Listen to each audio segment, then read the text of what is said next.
ಒಂದು ಕಡೆ ರಾಜಕೀಯದಲ್ಲಿ ಮುಖ್ಯಮಂತ್ರಿ ಬದಲಾವಣೆ ಚರ್ಚೆ ಒಂದು ಕಡೆ ಶುರುವಾಗ್ಬಿಟ್ಟಿದೆ. ಮುಡಾ ಪ್ರಕರಣ ಯಾವಾಗ ಮುನ್ನೆಲೆಗೆ ಬಂತೋ ಆವಾಗ್ನಿಂದನೂ ಕೂಡ ಅಕಸ್ಮಾತ್ ಪ್ರಾಸಿಕ್ಯೂಷನ್ ಆಗಿಬಿಟ್ರೆ ಸಿಎಂ ವಿಚಾರದಲ್ಲಿ ಆವಾಗ ಯಾರು ನೆಕ್ಸ್ಟ್ ಸಿಎಂ ಯಾರು?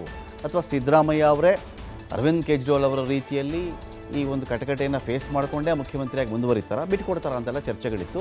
ಸಿದ್ದರಾಮಯ್ಯ ಅವರು ಸ್ಥಾನದಿಂದ ಕೆಳಗಡೆ ಇಳಿದರೆ ಯಾರು ನೆಕ್ಸ್ಟ್ ಸಿಎಂ ಅಂತ ಕುತೂಹಲ ಮೂಡಿಸ್ತಾ ಇತ್ತು. ಪರಮೇಶ್ವರ್ ಸತೀಶ್ ಜಾರಕಿಹೊಳಿ ಅವರ ಭೇಟಿ. ಸತೀಶ್ ಜಾರಕಿಹೊಳಿ ನಿವಾಸಕ್ಕೆ ಸಚಿವ ಪರಮೇಶ್ವರ್ ಅವರು ಬರ್ತಾರೆ, ಮಾತಾಡ್ತಾರೆ. ಶಿವಾನಂದ ಬಳಿ ಇರತಕ್ಕಂಥ ಸತೀಶ್ ಜಾರಕಿಹೊಳಿ ಅವರ ಮನೆ, ಶಿವಾನಂದ ಸರ್ಕಲ್ ಇದೆಯಲ್ಲ ಅದರ ಬಳಿನೇ ಸತೀಶ್ ಜಾರಕಿಹೊಳಿ ಅವರ ಮನೆ ಇದೆ.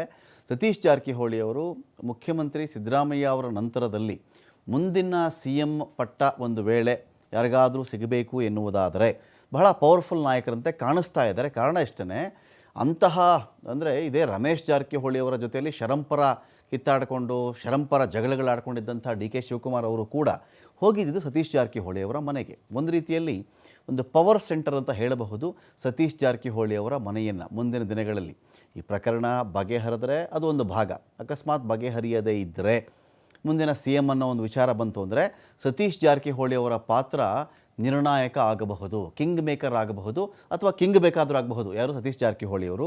ಆಲ್ರೆಡಿ ಡಿ ಕೆ ಶಿವಕುಮಾರ್ ಅವರು ವಿಸಿಟ್ ಮಾಡಾಯಿತು. ಈಗ ನೋಡಿದ್ರೆ ಖುದ್ದು ಗೃಹ ಸಚಿವ ಪರಮೇಶ್ವರ್ ಅವರೇ ಸತೀಶ್ ಜಾರಕಿಹೊಳಿ ಅವರ ಮನೆಗೆ ಬಂದಿದ್ದಾರೆ. ಮುಂದಿನ ಸಿ ಎಂ ರೇಸಲ್ಲಿ ಇಬ್ಬರು ಸಚಿವರು ಕೂಡ ಇದ್ದಾರೆ. ಕುತೂಹಲಕ್ಕೆ ಕಾರಣವಾಗ್ತಾ ಇದೆ ಪರಮೇಶ್ವರ್ ಮತ್ತು ಸತೀಶ್ ಜಾರಕಿಹೊಳಿ ಅವರ ಭೇಟಿ.